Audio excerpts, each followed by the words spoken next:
જય શ્રી કૃષ્ણ મિત્રો, આપનું સ્વાગત છે આપણા આધ્યાત્મિક ચેનલમાં।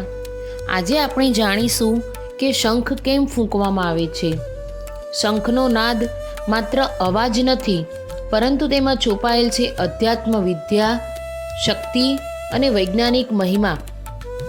તો ચાલો જાણીએ શંખનું ધાર્મિક મહત્વ। હિન્દુ ધર્મમાં શંખને અત્યંત પવિત્ર માનવામાં આવ્યો છે।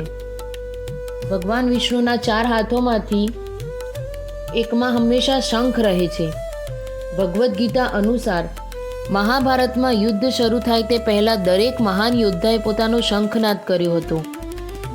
ઓમ શંખનો નાદ નકારાત્મક શક્તિઓને દૂર કરે છે અને સકારાત્મક ઉર્જાનો પ્રવાહ વધારે છે એવું માનવામાં આવે છે। તો ચાલો જાણીએ મિત્રો, પૂજાપાઠમાં શંખ કેમ ફૂંકવામાં આવે છે।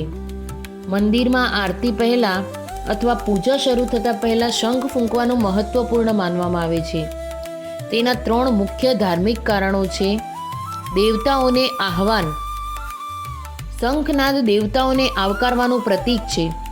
બીજું છે સ્થળનું પવિત્રીકરણ, શંખનો નાદ આસપાસની નકારાત્મકતા નષ્ટ કરે છે। ત્રીજું છે માનસિક શાંતિ, શંખનો અવાજ મનને એકાગ્ર બનાવે છે, જેથી ભક્તિભાવ વધે છે। તો ચાલો મિત્રો જાણીએ શંખનું વૈજ્ઞાનિક મહત્વ શું છે। મિત્રો, માત્ર ધાર્મિક નહીં, શંખ ફૂંકવાના અનેક વૈજ્ઞાનિક ફાયદા છે। પહેલું છે શ્વાસ પ્રણાલી મજબૂત બને છે। શંખ ફૂંકવા માટે ફેફસામાં વધારાની ક્ષમતા અને નિયંત્રિત શ્વાસ જરૂરી છે, તેથી ફેફસા વધારે શક્તિશાળી બને છે। હાર્ટ અને થ્રોટ માટે ઉત્તમ છે। શંખ ફૂંકવાથી ગળાના વોકલ કોર્ડ્સ અને હૃદયની મસલ્સ મજબૂત બને છે। ત્રીજું છે શરીરમાં વાઇબ્રેશનથી પોઝિટિવ એનર્જી, શંખનો અવાજ 250થી 256 હર્ટ્ઝની વાઇબ્રેશન પેદા કરે છે, જે મન મસ્તિષ્કને શાંત કરે છે અને એનર્જી બેલેન્સ લાવે છે। ચોથું છે ચહેરાના નર્વ મજબૂત થાય છે, આથી ચહેરાનો ગ્લો પણ વધે છે। તો મિત્રો જાણીએ શંખના નાદનો આધ્યાત્મિક રહસ્ય। શંખનાદ ઓમના નાદ સમાન માનવામાં આવે છે। ઓમ એ બ્રહ્માંડનું મૂળ કંપન છે। શંખનો નાદ એ જ કોસ્મિક વાઇબ્રેશન સાથે જોડાયેલો છે, જે દરેક જીવમાં સકારાત્મક ઉર્જાનું સંચાર કરે છે। તો ચાલો જાણીએ કે ઘરે શંખ ક્યારે ફૂંકવો જોઈએ।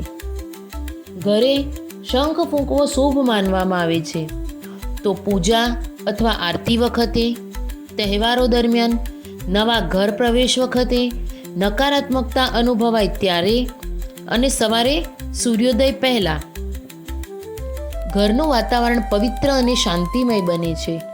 તો મિત્રો, આ હતો શંખના નાદનો આધ્યાત્મિક અને વૈજ્ઞાનિક મહિમા। જો તમને આ વિડીયો ગમ્યો હોય તો લાઈક કરો, શેર કરો અને ચેનલને સબસ્ક્રાઈબ કરવાનું ભૂલતા નહીં।